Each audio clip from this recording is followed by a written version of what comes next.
Hello students, I am Poonam, your math teacher. So today we will continue the chapter function, and we have already learnt about the what is the definition of function, what is the actual according to book NCERT book के according जो function की definition है वो मैं आपको already इससे previous video में बता चुकी हूँ कि फंक्शन आपके पास क्या होता है। आप प्रीवियस वीडियो को देखेंगे तो प्रॉपरली आप उसको उसमें डेफिनेशन मैंने मेंशन करी है, जो मैं एक बार आपको रिपीट कर देती हूँ। क्या होते हैं फंक्शन आपके पास? फंक्शन आपके पास एक ऐसा रिलेशन होता है फ्रॉम किसी एक नॉन एम्प्टी सेट ए से नॉन एम्प्टी सेट बी में। ए से बी में एक फंक्शन आपके पास एक ऐसा रिलेशन होता है जिसमें उसको हम फंक्शन तब बोलते हैं set to be a function if every element of this set means A set. If every element of set A has one and only image in set B, मतलब इस सेट A की हर एक element की एक image set B में होती है, सिर्फ एक इमेज। ठीक है ना। आप उसके बाद सेट ए का जो एलिमेंट होगा, सारे एलिमेंट जो होगा वो सेट बी के साथ कनेक्टेड होंगे और उसके साथ उनकी एक यूनिक इमेज होती है। तो ये हम फंक्शन की डेफिनेशन में ऑलरेडी पढ़ चुके हैं। सो आज मैं कुछ प्रैक्टिकली आपको ये बताऊंगी कि कैसे आपके पास एक फंक्शन में कुछ एग्जांपल के थ्रू आपको बताना चाहूँगी कि हम उसका डोमेन कैसे फाइंड आउट करते हैं, रेंज कैसे फाइंड आउट करते हैं, और किस किस केसेस में वो फंक्शन नहीं होता है तो हम उसको फंक्शन बनाने के लिए क्या क्या चीज़ें करते हैं। सपोज़ अगर मैं आपको एक एग्जांपल देती हूँ, हमारे पास एग्जांपल है f x equal to 2x। Okay, अब यहाँ पे देखो पर्टिकुलर फंक्शन में मैंने बोला कि अगर हम मतलब या फिर हम अनदर वे में ये बोल सकते हैं कि आपके पास फंक्शन एक रूल है जिसमें आप इस x की वैल्यू को अगर पुट करते हैं, अगर x की वैल्यू कुछ पुट करने में अगर ये फंक्शन हमें कुछ समथिंग कुछ वैल्यू दे रहा है तो हम उसे फंक्शन कहते हैं। It means function is rule that gives a new element out of some given element. इस एलिमेंट से अगर हमें x इक्वल टू, सपोज मैं इसको प्रैक्टिकली आपको बता देती हूँ, सपोज मैंने x इक्वल टू 1 पुट करा तो मेरे फंक्शन की वैल्यू कितनी आई, एफ एक्स कितना आ गया, एफ एक्स इक्वल टू हमारे पास फंक्शन कितना गिवन है 2x गिवन है। अब मैंने इस x की जगह 1 पुट करना है तो 2 इंटू 1 कितना हो जाएगा आपके पास 2। ओके, तो आपको x1 रखने पे आंसर कितना मिला 2, यानी कि इस फंक्शन में अगर मैंने x1 पुट करा तो हमें आंसर 2 मिला। ठीक है, तो फंक्शन की NCERT बुक के अकॉर्डिंग जो आप क्वेश्चन सॉल्व करोगे इसी डेफिनेशन के अकॉर्डिंग करेंगे कि हमने इस फंक्शन की जो ये वैल्यू x है, यानी कि जो डोमेन हम पुट कर रहे हैं, आप उस x इक्वल्स टू जो भी पुट करेंगे उसमें फंक्शन आपको क्या वैल्यू दे रहा है, यानी कि आपकी रेंज क्या आ रही है। ठीक है, तो वो हमारे पास कुछ ऐसे एग्जाम्पल्स हैं। F x equals to 1 put करने में फंक्शन ने आपको 2 गिवन दिया। ठीक है, सिमिलरली हम अगर एक्स इक्वल्स टू 2 की बात करें, अगर हम आपकी बात करते हैं एक्स इक्वल्स टू 2 तो फंक्शन आपके पास क्या है, f x equals to 2x। हम यहाँ पे 2 पुट करेंगे तो फंक्शन ने हमें क्या दिया 2 इंटू 2 विच इज़ 4। सिमिलरली अगर हम एक्स इक्वल्स टू 3 पुट करते हैं तो फंक्शन हमारे पास ये रहा, तो एफ 3 इक्वल टू 2 3 ज़ा 6। ठीक है, एंड सो ऑन। अब यहाँ पे पर्टिकुलर हमें कोई रिलेशन डिफाइन नहीं है कि ये natural number two natural number है या real number two real number है। तो ऐसे तो अगर हम 1 से लेके इनफाइनाइट तक वैल्यूज़ पुट करेंगे तो हमें इनफाइनाइट फंक्शन वैल्यू दे देगा, यानी कि x की वैल्यू अगर 1 से इन्फिनिटी तक हम फंक्शन में पुट करते हैं तो हमें इन्फिनिटी फॉर्म पूरा प्रॉपर फंक्शन की मिल जाती है। तो इस केस में हम कह सकते हैं कि ये जो फंक्शन है आपके पास नेचुरल नंबर को बिलोंग करता है। और अगर हम इसको डायग्रामेटिकली रिप्रेजेंट करें तो उसका रिप्रेजेंटेशन कैसे हो जाएगा आपके पास, आपने इस फंक्शन में ये आपके पास आपका डोमेन वाला पार्ट हो जाएगा, ये को डोमेन वाला पार्ट हो जाएगा। ठीक है, अब आपको पता है कि फंक्शन में आपके पास फंक्शन आपके पास आपको दिख रहा है यहाँ पे डिफाइन नहीं है कि रियल नंबर से रियल नंबर है या नेचुरल नंबर से नेचुरल नंबर है। तो हमने 1 पुट करा, 2 पुट करा, 3 पुट करा, इस तरीके से हम इनफाइनाइट पुट कर सकते हो। तो हम यहाँ पे इस फंक्शन को क्या ले लेंगे कि जो ये फंक्शन आपके पास डिफाइन है वो आपके पास कैसा डिफाइन है, जो ये फंक्शन है आपके पास नेचुरल नंबर से नेचुरल नंबर की ओर डिफाइन दे रखा है। ये जो x की वैल्यू है आपके पास कैसे डिफाइन हो रखी है, नेचुरल नंबर से नेचुरल नंबर। तो हमारे पास जो फंक्शन मिल रहा है वो भी आपको नेचुरल नंबर से नेचुरल नंबर मिल रहा है। मीन्स यहाँ पे अगर आपके पास इन दोनों को आप डायग्रामेटिकली दिखाएंगे तो 1 2 3 आपको पता है नेचुरल नंबर 1 से स्टार्ट होते हैं, 1 2 3 4 5 6 7 8 एंड सो ऑन। सिमिलरली 1 2 3 4 5 6 7 8 9। हमने नेचुरल नंबर से नेचुरल नंबर के हम सेट की बात कर रहे हैं ना, तो देखो यहाँ पे नेचुरल नंबर तो सारे आएंगे। ये आपके पास को डोमेन है आपका, ठीक है, ये हमारे पास डोमेन होता है। रेंज हमें डोमेन की जब हम एक्स इक्वल्स टू जो वैल्यू पुट करते हैं, जो हमें आंसर मिलता है वो हमारी रेंज होती है। आपने जब 1 पुट करा तो आपको आंसर कितना मिला, 2। ओके, जब आपने 2 पुट करा तो आंसर हमारे पास था 4। जब हमने 3 पुट करा तो हमारे पास आंसर कितना आया था, 6। ठीक है, सिमिलरली जब हम एक्स इक्वल्स टू 4 पुट करेंगे तो हमारे पास जो फंक्शन होगा वो कितना वैल्यू देगा 4 पर, 4 टू ज़ा 8। ओके, इस तरीके से हमारे पास हर एलिमेंट मतलब डोमेन का आपके इस फंक्शन का एक्स इक्वल्स टू जो वैल्यूज़ आप पुट कर रहे हो उस वैल्यू पे एक्स की कोई भी वैल्यू रखने पर आपको कोई ना कोई आंसर जरूर मिलेगा। यानी कि इसका हर एलिमेंट इस कोडोमेन के इस सेट बी के, इसको ए सेट ले लेते हैं, इसको बी सेट ले लेते हैं, इस सेट के साथ मैप्ड हो जाएगा, इजीली मैप्ड हो जाएगा और यहाँ पे आपका कोई भी एलिमेंट नहीं आपके पास छूटेगा। तो इस केस में आप बोलोगे कि ये जो फंक्शन आपको मैंने गिवन दिया था इट इज़ अ फंक्शन, ये आपके पास फंक्शन होगा क्योंकि ये दोनों कंडीशन को फुलफिल कर रहा है फंक्शन की। दोनों कंडीशन कौन सी होती थी, फंक्शन क्या बोलता था, फर्स्ट तो वो आपको बोलता है कि every element of set A, set का सारे एलिमेंट जो आपके होंगे वो आपके पास मैप्ड होंगे, मतलब उसके संग एक यूनिक इमेज बनाएंगे सेट बी के एलिमेंट के संग। तो आपके पास देखो एवरी एलिमेंट की अगर बात करें आपके पास फंक्शन की डेफिनेशन के अकॉर्डिंग सबसे फर्स्ट आपके पास क्या होता था, if every element of set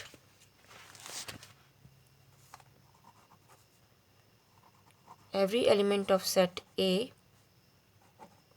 has one and only one image in set B, है ना। तो देखो आपके पास फंक्शन कैसे फुलफिल हो रहा है, यहाँ पे फंक्शन आप इसको क्यों बोल रहे हैं, क्योंकि आपके पास इस डोमेन में जितने भी आप एक्स की वैल्यूज़ पुट करते जाएंगे उसका आंसर कुछ ना कुछ कोड डोमेन में आपको मिल जाएगा।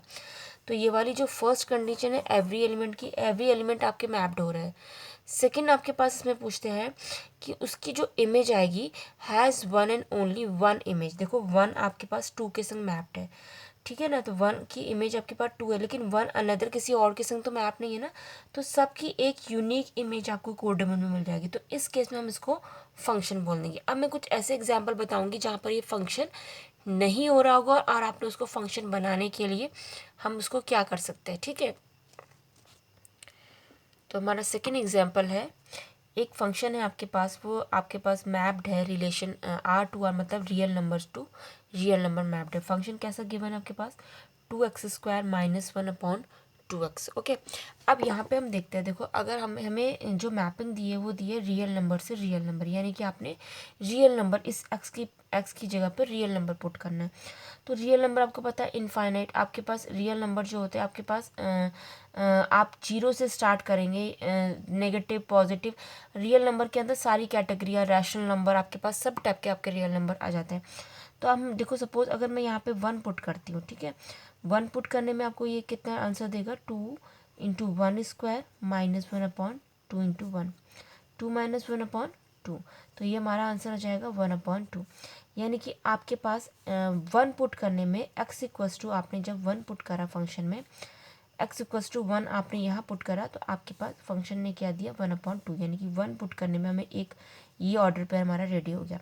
सिमिलरली 1 से पहले में अगर 0 भी आपके पास एक रियल नंबर होता है, ठीक है, अगर मैं एक्स इक्वल्स टू 0 पुट करती हूँ तो देखो हमारे पास फंक्शन ये था, ठीक है, इस फंक्शन में मैंने एक्स इक्वल्स टू 0 पुट करा तो हमें क्या मिला, 2 × 0² - 1 अपॉन 2 × 0। ऊपर वाला पोर्शन तो आपके पास -1 हो जाएगा और नीचे आपके पास 0 आ गया। -1 अपॉन 0 मतलब इन्फिनिटिव।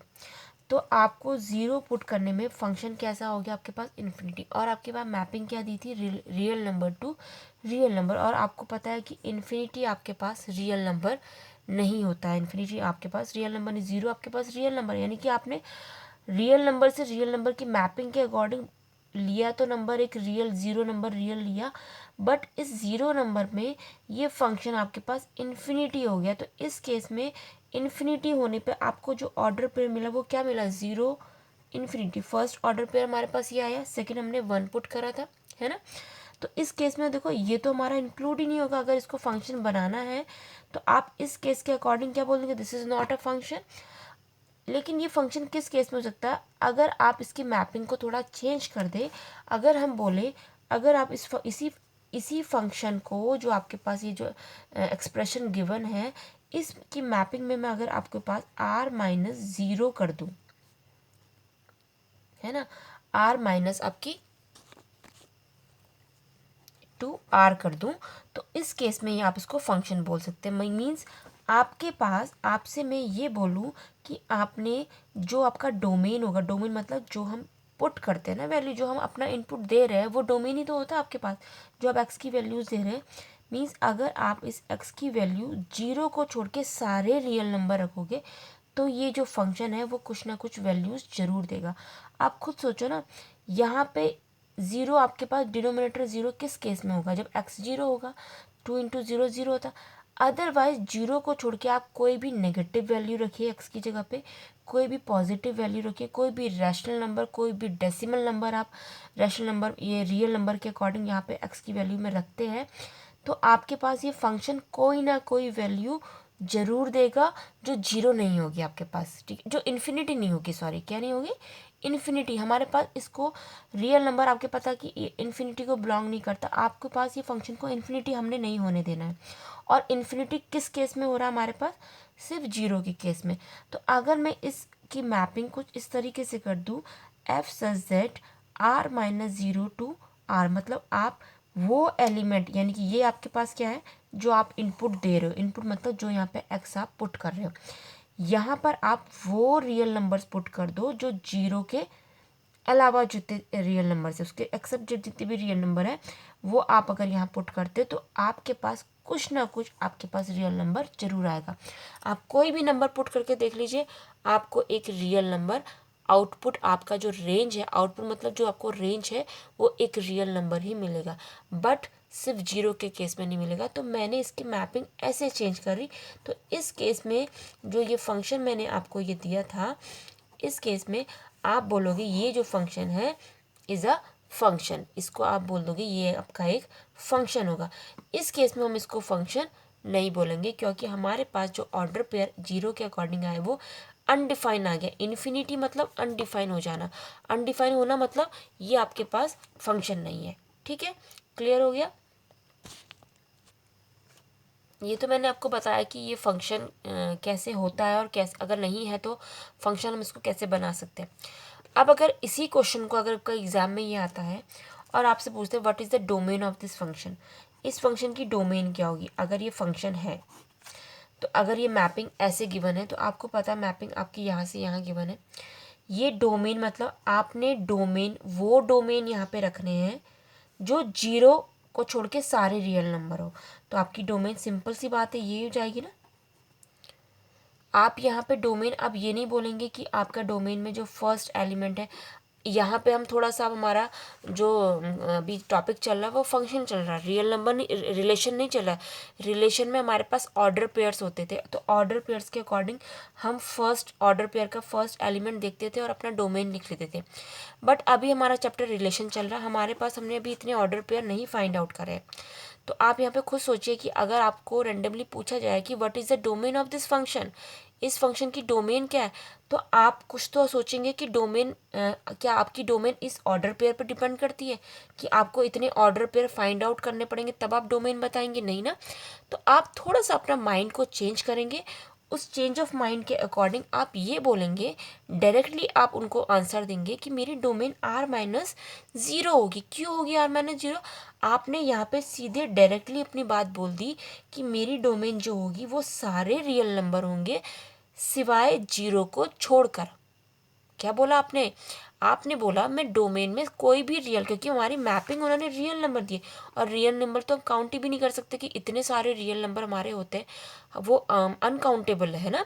तो आप अपनी डोमेन की डेफिनेशन, जब आपको रिलेशन इस तरीके से गिवन है, जो फंक्शन है सॉरी, वो इस तरीके से गिवन है, तो आप अपनी डोमेन की डेफिनेशन को भी उसी फॉर्म में लिखेंगे R-0, कि मेरे वो डोमेन यहाँ पे सेटिस्फाइड होंगे जो जीरो को छोड़ के सारे रियल नंबर हैं। ठीक है ना। तो इस केस में आप डोमेन के लिए ये बोल सकते हैं कि R-0 हमारे पास डोमेन हो गया। आप रेंज बताइए। देखो, रेंज मैंने आपको बोला था, अब आपके पास अगर डोमेन आपका ये बन चुका है कि जीरो को छोड़ के सारे रियल नंबर है, तो ऑब्वियस सी बात है, जब सारे रियल नंबर आप डोमेन में डाल रहे हैं, डोमेन में के अकॉर्डिंग सारे रियल नंबर इन फंक्शन को दे रहे हैं, तो आपको आउटपुट भी तो जो रेंज होगा वो भी तो रियल नंबर ही मिलेगा। तो रियल नंबर को हम किससे डिनोट करते हैं? आर से। तो रेंज हमारे पास ये हो गई। तो हर क्वेश्चन की, कैसा भी आपके पास कोई क्वेश्चन आया, आपको हर क्वेश्चन की डोमेन और रेंज फाइंड करने आनी चाहिए, क्योंकि ये एग्जाम में आपके पास आपके एक्सरसाइज में भी डोमेन और रेंज फाइंड करने को काफ़ी टाइम आ जाता है। अब एक एग्जाम्पल है एनसीईआरटी का। एनसीईआरटी में क्वेश्चन होगा, एग्जाम्पल तो नहीं है, बट ये आप देखना एनसीईआरटी में आपको मिल जाएगा, और अगर एनसीईआरटी में नहीं है तो ये उसी से बेस्ड एक क्वेश्चन है। Find the domain of the real function. एक फंक्शन मुझे गिवन है, इसका हमने डोमेन फाइंड आउट करना है। तो सबसे पहले तो थोड़ा सा इसको सिंप्लीफाई कर लेते हैं। तो सिंप्लीफाई हम इसको कैसे करेंगे? x² 3x+5 अपॉन, डिनोमिनेटर हम इसका सिंप्लीफाई करते हैं। क्यों हम डिनोमिनेटर सिंप्लीफाई करें, उसका रीज़न मैं आपको बता चुकी हूँ कि डिनोमिनेटर वाला पार्ट बहुत इंपॉर्टेंट होता है, इसका ज़ीरो नहीं होना होता है। अगर ये ज़ीरो हो जाता है तो ये इन्फिनिटी देता है, और जिससे आपका फंक्शन क्या आ जाता है? अनडिफाइन आ जाता है, और अनडिफाइन के केस में वो फिर फंक्शन नहीं होता है। तो मैं इसका पहले डिनोमिनेटर सॉल्व करूँगी। x², 4 के ऐसे फैक्टर जिसको प्लस करने में 5 आए हैं, तो वो कौन से फैक्टर होंगे? 4 1 जा 4, इसको मल्टीप्लाई करने में 4 आए और प्लस करने में 5 आए। तो आप इस 5x की प्लेस में क्या कर देंगे? 4x, ठीक है, plus x plus 4।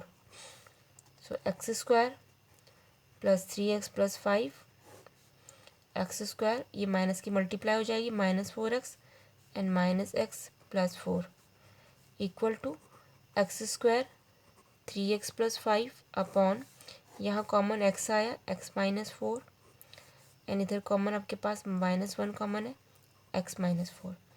So x² plus 3x plus 5, इस होल में कॉमन क्या है आपके पास? x-4। Middle term splitting method इसे बोलते हैं। 10th क्लास में बहुत किया होगा आपने ये। 8 to 10th आपका मिडिल टर्म स्प्लिटिंग मेथड बहुत यूज़ होता है, उसके अकॉर्डिंग मैंने इसके फैक्टर्स फाइंड आउट कर लिए। अब यहाँ पे देखिए, आपने इसकी डोमेन फाइंड करनी है। तो डोमेन फाइंड करने की ऑफ अ रियल फंक्शन, ये रियल फंक्शन आपके पास है, इसकी डोमेन कैसे फाइंड आउट होगी? तो आपकी डोमेन फाइंड करने के लिए आपके पास एक रिस्ट्रिक्शन है। रिस्ट्रिक्शन क्या है? कि आपको डिनोमिनेटर को ज़ीरो नहीं करना है। तो आप सीधे से बोल देंगे, अगर आपके पास x=4 होता है या x=1 होता है, तो देखो, अगर आपके पास ये केस होता है तो ये क्या हो जाएगा आपके पास? मैं इसको यहाँ पे रफ में दिखा रही हूँ, मैं यहाँ फेयर पे नहीं कर रही हूँ, फेयर वर्क है, ये रफ वर्क है। x² प्लस 3x+5, x= आपने 4 पुट करा, 4 - 4, एंड x=1 पुट करा। अगर आपने 4 - 4 करा और 4 - 1 मैंने सपोज पहले मैंने x=4 पुट करा, क्या करा? x=4, तो आपके पास देखो 4 और 4 कितना हो जाएगा? 0 हो जाएगा। 0 into this number is also 0, तो आपके पास 1/0 का फॉर्मेट मिल जाएगा विच इज़ इन्फिनिटी। सिमिलरली अगर हम x=1 पुट करते हैं, x² प्लस 3x+5, यहाँ पे मैं x=1 पुट कर रही हूँ, सब जगह पे मैं 1 पुट कर रही हूँ। यहाँ पे मैंने 4 पुट करा था, तो यहाँ पे सॉरी 4² करना था, ये आपके पास 4 था, है ना। तो आपके पास इन्फिनिटी। सिमिलरली यहाँ पे हम 1 पुट कर रहे हैं, तो 1², 3 × 1, ठीक है, प्लस 5। इसको थोड़ा सा मैं क्लियर और दिखा देती हूँ, थोड़ा सा ख़राब हो गया पोर्शन। x= सपोज मैंने 1 पुट करा, तो देखो 1² प्लस 3 × 1 प्लस 5, 1 - 4 और 1 - 1, देखो ये आपके पास 0 हो जा रहा है। हमने बेस मतलब मेन यहीं पे कॉन्सेंट्रेट करना है। आपको दिख रहा है ये 0 हो जा रहा है, तो 0 इंटू आप कोई भी नंबर करेंगे तो 0 हो जाएगा, तो 1/0 आपके पास क्या आ जा रहा है? इन्फिनिटी हो जा रहा है, तो इसकी डोमेन आपकी क्या होगी, आप सीधे से बोलोगे कि वो रियल नंबर होंगे जो जिसमें 1 और 4 आपके पास इंक्लूडेड नहीं होंगे, ठीक है ना। तो आप क्या कह सकते हो कि इस केस में आपका जो डोमेन होगा, आप डायरेक्टली उसको बोलेंगे कि आपके पास क्लियरली, आप लिखेंगे clearly at x equals to 1 and x equals to 4 denominator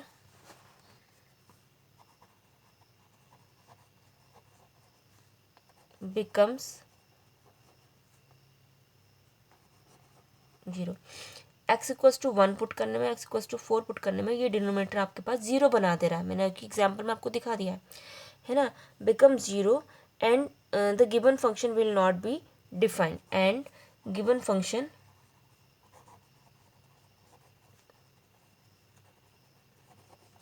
will not be define, और आपका गिवन फंक्शन डिफाइन नहीं हो पा रहा है ना। तो इस केस में आपके पास जो रिक्वायर्ड डोमेन होगा वो क्या आ जाएगा, आप लिखेंगे required domain equal to r-1,4। मैंने वहाँ r-0 करके दिखाया था, यहाँ आप 1,4 कर देंगे। 1 और 4 को छोड़ के आपके पास सारे रियल नंबर, इसको रियल नंबर पुट करने में कुछ ना कुछ वैल्यू देंगे। मतलब 1 और 4 को छोड़ के आप कोई भी नंबर ले लो। 1 और 4 को छोड़, मैंने 2 लिया तो 2 - 4 कुछ ना कुछ वैल्यू देगा ना। 2 - 1 आपके पास 1 होगा, तो कहीं ना कहीं हमें वैल्यू, अगर 0 नहीं होगा हमारे पास डिनोमिनेटर, हमें डिनोमिनेटर को 0 नहीं करना होता है डोमेन फाइंड आउट करने के लिए। तो ये हमारे पास डोमेन हो जाएगा।